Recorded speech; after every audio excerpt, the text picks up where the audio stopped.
मंगलपुर नामक एक गांव में गोविंद नाम का एक मोटा बच्चा रहता था। उसे स्कूल में सभी बच्चे छेड़ते थे। उसमें से गोपाल नाम का एक बच्चा गोविंद को बहुत छेड़ता था। अरे मोटे, कल अपने स्कूल में रनिंग कंपटीशन है। अगर तू पार्टिसिपेट किया तो तू फर्स्ट आएगा, लेकिन लास्ट से। ये बातें सुनकर गोविंद रोते हुए अपने घर चला गया। मुझे किसी भी तरह कल के कंपटीशन में जीतना है। मैं घर के पीछे वाली मैदान में रनिंग का प्रैक्टिस स्टार्ट करता हूँ।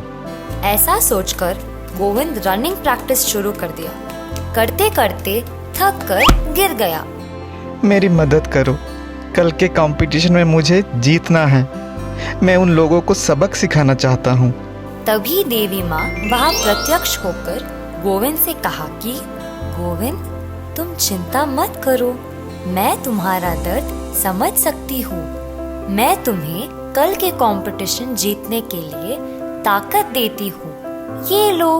देवी अपने हाथ गोविंद के सिर के ऊपर रखकर ताकत दी। अगले दिन गोविंद अपने स्कूल में रनिंग कंपटीशन की तैयारी कर रहा था। अरे मोटे, अभी रेस से बाहर हो जाओ, नहीं तो तेरा बचा हुआ इज्जत भी उतर जाएगा। देख लेंगे गोपाल। रनिंग रेस शुरू हुआ और गोविंद ने सबसे तेज भागकर वो रेस जीत गया और सभी गोविंद के परफॉर्मेंस को देखकर चौंक गए। क्या हुआ गोपाल, शौक में है क्या? अब किसकी इज्जत उतरी?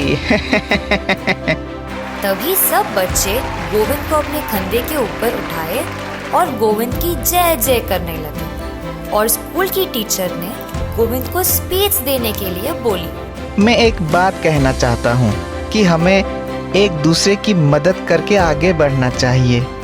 एक दूसरे की टांग खींचना ठीक है, लेकिन हद से ज़्यादा ठीक नहीं है। और किसी के शरीर के बारे में कोई भी गलत बात नहीं करना चाहिए, क्योंकि शरीर तो प्रकृति का देन है। गोविंद के इन बातों को सुनकर सभी बच्चे तालियां बजाने लगे। बहू का जादुई आईना। रूबी एक शरारती लड़की थी। वह हर रोज गांव में किसी न किसी को तंग करती थी। रूबी कभी कभी पेड़ के पीछे छुपकर सबको पत्थरों से मारती थी, मटकी भी तोड़ती थी। उसकी शरारत की हद ही नहीं थी। सभी गांव वाले रूबी के घर आकर शिकायत भी करते थे, लेकिन रूबी के पापा भी उसे कुछ नहीं कहते थे। उससे बहुत प्यार करते थे। एक रात को रूबी ने एक भूत की तरह कपड़े पहनकर एक लड़के को डराया। भूत को देखकर वह वहां से भाग गया। अगले ही दिन शिकायत करने उस लड़की के माँ रूबी के घर आया। अरे ओ रूबी के माँ, क्या कर रही हो? रूबी ने मेरे बेटे को डरा दिया है। उसे अभी बुखार हो गया है। वह बाहर भी नहीं निकल रहा है। लगता है अभी तुमको रूबी की शादी करने का वक्त आ गया है। एक दिन जब रूबी खाना पका रही थी, अचानक उसका हाथ गरम तेल को लगकर सारा तेल रूबी के चेहरे पर गिर जाता है। ऐसा रूबी का चेहरा बुरी तरह जल जाता है। रूबी इलाज करने हॉस्पिटल जाती है और कुछ दिन के बाद लौटती है, लेकिन रूबी के चेहरे पर जलने का निशान नहीं मिटते। बहुत खूबसूरत दिखने वाली रूबी बदसूरत बन गई है। सभी उसको देखकर डरते थे। मेरा चेहरा बहुत बुरी तरह से जल गई है। मैं बहुत अंधविहीन दिख रही हूँ। मुझे अब इस दुनिया में नहीं जीना है।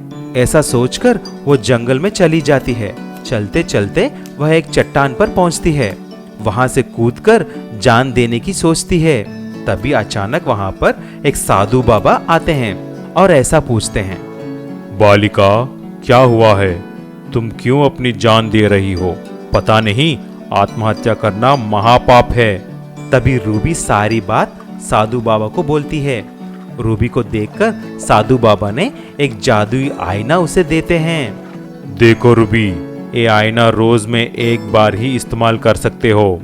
हर रोज सुबह इस आईने में देखकर अपनी सुंदर रूप के लिए मांगो। ये आईना तुम्हारा हर इच्छा पूरी करेगी। रूबी हर रोज ऐसा ही करती गई। आईने का इस्तेमाल करती और सुंदर बन जाती। कुछ दिन के बाद सुंदर रूबी की शादी हो जाती है। वह दोनों पति पत्नी बहुत खुशी खुशी रहने लगे। लेकिन एक दिन जब रूबी आईने में देखकर अपना चेहरा बदल रही थी, तभी अचानक रूबी के पति उसको देखता है और चौंक जाता है कि रूबी कितनी बदसूरत है। तभी उसका पति ऐसा बोलता है, रूबी ये क्या है? तुमने मुझे धोखा दिया है। तुम इतनी बदसूरत हो कि मैं तुम्हें देख भी नहीं सक रहा हूँ। चले जाओ यहाँ से। पति ऐसा बोलते ही रूबी समझ जाती है कि रंग और रूप को ही सब कदर करते हैं, गुण की तो किसी को भी परवाह नहीं है। ऐसा सोचकर रूबी उस आईने को फिर से उसी जंगल में जाकर उसी चट्टान से फेंक देती है। और रूबी समझ जाती है कि असली खूबसूरती रंग या रूप की नहीं होती है, लेकिन आदमी की गुण की ही होती है। बहू के सोने देने वाली भैंस। शेखरपुर गांव में रामैया और उसका पत्नी रमा रहते थे। रमा की जब शादी हुई थी, उसने काली नाम की एक भैंस को दहेज में लेकर आई।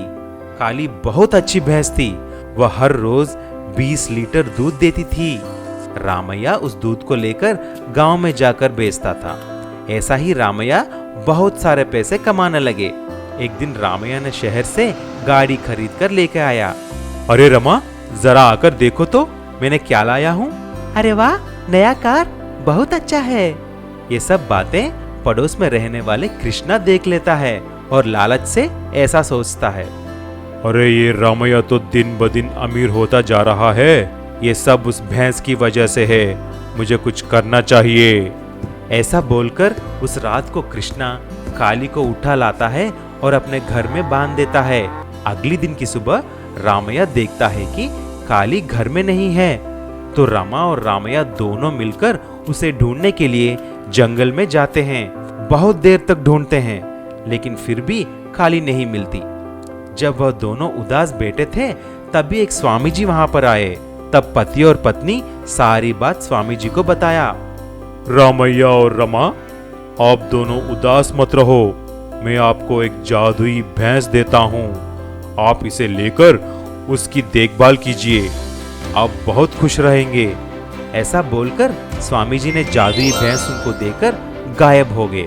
रामैया और रमा उसकी बहुत अच्छी देखभाल करने लगे। ऐसा ही कुछ दिन बीत गए। एक दिन जब रमा भैंस की गोबर निकाल रही थी, तो उसको सोने का एक बिस्किट मिला। रमा वह देखकर हैरान हो गई। तुरंत जाकर ये बात रामैया को बताई। अरे, गोबर में सोने का बिस्किट, वो कैसे? लगता है ये जादुई भैंस हमें गोबर में सोना दे रही है। इससे हम बहुत अमीर हो सकते हैं। ऐसा बहुत सारे सोने मिलने का कारण रामैया और रमा एक बड़ा सा मकान खरीद लेते हैं। ये सब बात उनकी पड़ोस कृष्णा से नहीं देखा गया। कृष्णा फिर से रात को जाकर छुपके से रामैया की बातें सुनता है। आज हमारे पास इतना पैसा है तो उसकी कारण ये जादुई भैंस है। अगर रोज हमें सोना नहीं मिलता तो हम इतना अमीर नहीं हो सकते। ये बात सुनकर कृष्णा लालची हो जाता है। वह सारा सोना एक ही बार निकालने का सोचता है। कृष्णा उस रात को रामैया के घर आकर उस जादुई भैंस को मार देता है, लेकिन उस भैंस के पेट में कुछ भी नहीं मिलता। भैंस की चीखने की आवाज सुनकर रामैया और रमा वहां पर दौड़ते हुए आते हैं और कृष्णा को बहुत बुरी तरह पीटते हैं। मुझे मत मारो, मुझे मत मारो, मुझे क्षमा करो। मैं लालची होकर ऐसा किया। मैंने ही आपके काली को भी घर में बांध लिया है। मुझे छोड़ दो, मुझे क्षमा करो। ऐसा बोलकर कृष्णा ने काली को फिर से रामैया को दे दिया। उसके बाद फिर से काली का दूध बेचकर रामैया और रमा खुशी खुशी रहने लगे। आनंद अपनी बीवी साक्षी को लेकर ऑस्ट्रेलिया छोड़कर इंडिया आ गया। इंडिया में अपने माँ बाप के साथ रहने के लिए निश्चित किया। आनंद के पिता सुरेश को अपनी नई बहू साक्षी को देखकर बहुत खुशी हुई। आनंद के माँ लक्ष्मी को साक्षी ज़्यादा पसंद नहीं थी और लक्ष्मी को काम करना पसंद नहीं था।